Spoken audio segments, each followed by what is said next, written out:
Hello everybody and welcome back to the first full episode of the Jack Threlfall Show at the Monaco Grand Prix, brought to you by sports.com. We are here in the harbour on Tuesday of Grand Prix week, and I thought the best thing that I could do today was to give a kind of general preview of what we can expect in this weekend's racing action, and I'm going to do that in championship order. So we'll start with the Red Bulls and Max Verstappen, the current World Championship leader.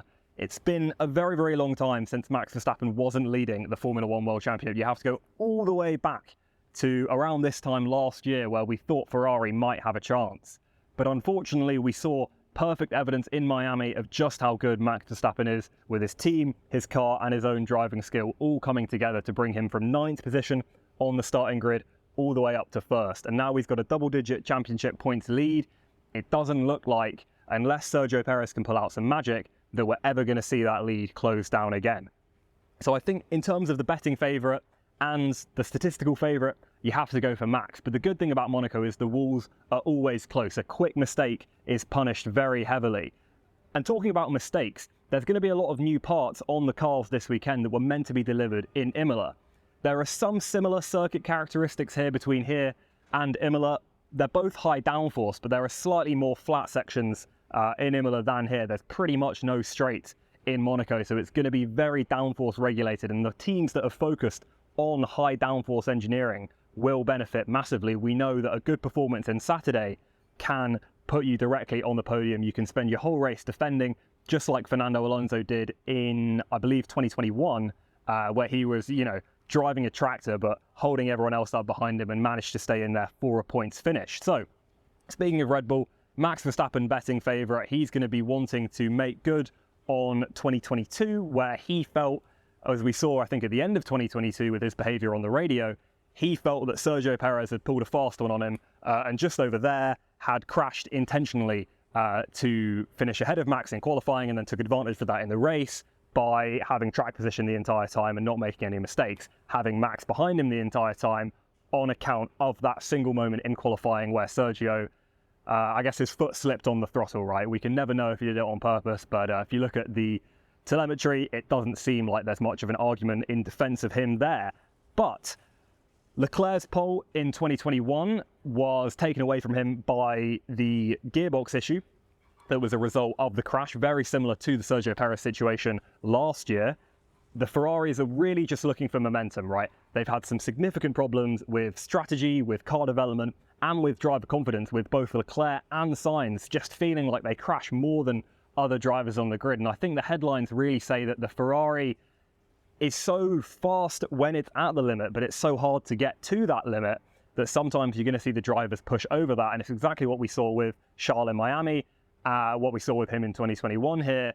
Obviously very different cars, but it seems like that development pattern is still kind of playing out. So let's see, what else have we got in the notebook? Well, we've got the swimming pool chicane just over in that direction, which is one of the most beautiful corners in any track on the calendar in Formula One, right? That static shot of the cars kissing the walls as they fly through at max speed is always pretty incredible. And in terms of broadcasting notes, actually, for the first time in a very, very long time, because we now have the Formula E taking place at Monaco, that's the race that the broadcasters, so there's a little bit of kind of weird history here with every single broadcast controller in a Formula One race is centralized. It's at every round apart from Monaco that Formula One controls their own broadcast. So what we normally see is a significant drop-off in direction quality when we come to Monaco, because they're not a team that has experienced every other Grand Prix throughout the year, right? So they're coming here now because they were in charge of the broadcast at the Formula E race. F1 get control of the broadcast for the Formula One race here. So hopefully we'll see some slightly better direction and no more Lance Stroll moments where we cut away from the only interesting bit of a race to show a pointless replay. So that should be pretty cool. We've got the Mercedes, right? Talking about the Mercedes, they were expecting to have a significant package of upgrades delivered to Imola. As I mentioned earlier, that's a track with similar track dynamics to Monaco. So hopefully the Mercedes upgrades, they're taking that risk, right, of bringing them here from Imola. At Imola, it's quite safe to bring them there because there's plenty of runoff. You can make a mistake in practice or qualifying and not damage the parts. But here, there's not really any small crashes unless you're maybe at the final corner or kissing the barrier on the way in. it's a very risky move to bring the upgrades here for Mercedes. So it's a significant risk and maybe a sign of desperation from them, right? They're under so much pressure. They've got Lewis Hamilton and George Russell, one of the finest driver lineups on the grid.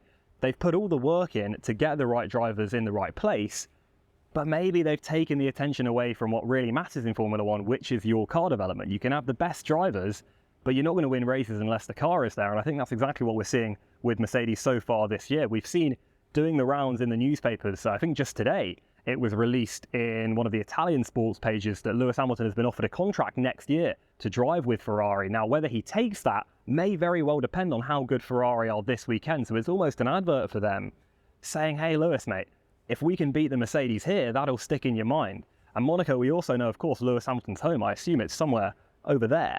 What else have we got in the notebook? The Aston Martins.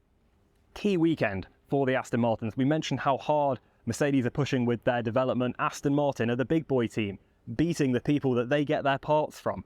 We see it sometimes in MotoGP, but it's almost unheard of in Formula One for that pattern to play out over a season's distance. And it hasn't played out over the season's distance yet, but Aston Martin at the moment looking firmly in P2 in the standings.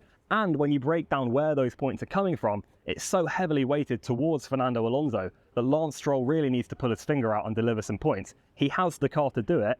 And there was a great interview with Aston Martin technical director Dan Fallows, who went on the F1 Beyond the Grid podcast. He was kind of talking about every step that Aston Martin had taken to get their car back up. It's a mix of copying the best bits of all the other cars. It's heavily based on the Mercedes in engine, gearbox and rear suspension, but the side pods are a lot more similar to the Red Bull, and they also have those kind of deep, they call them the swimming pool side pod effect, that we saw initially come out on the Ferrari at the start of last year.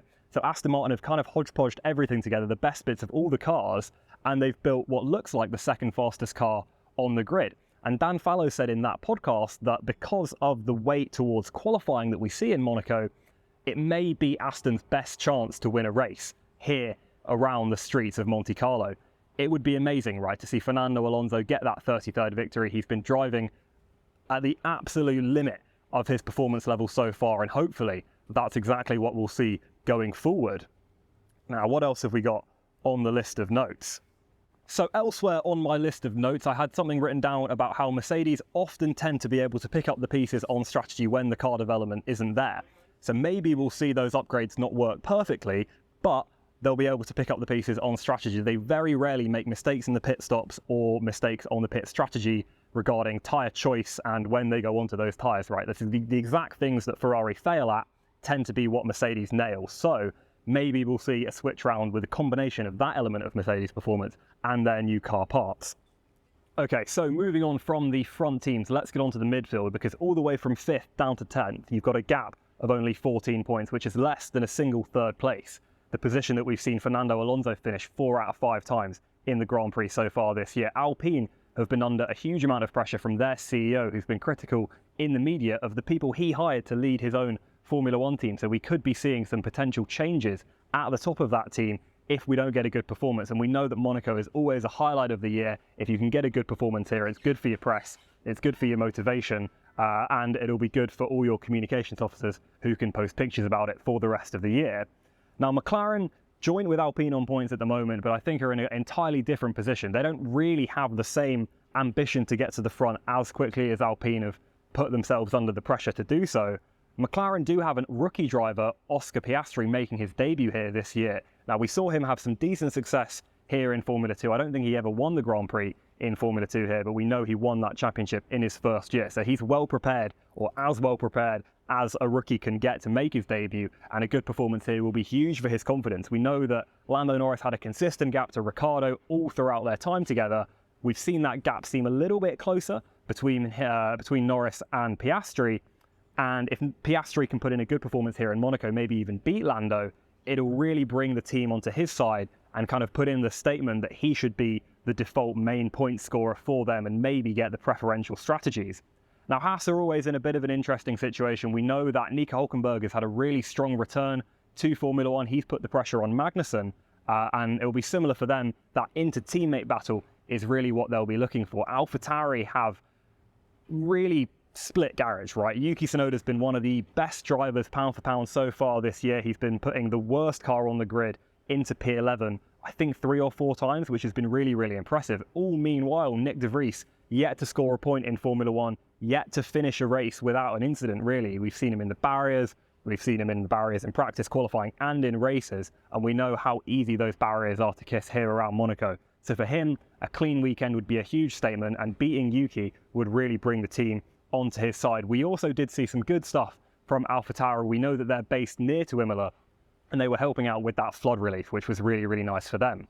Williams also have a rookie driver making their Monaco debut this year. Logan Sargent had a good showing out there in the States and now is looking to come to Monaco.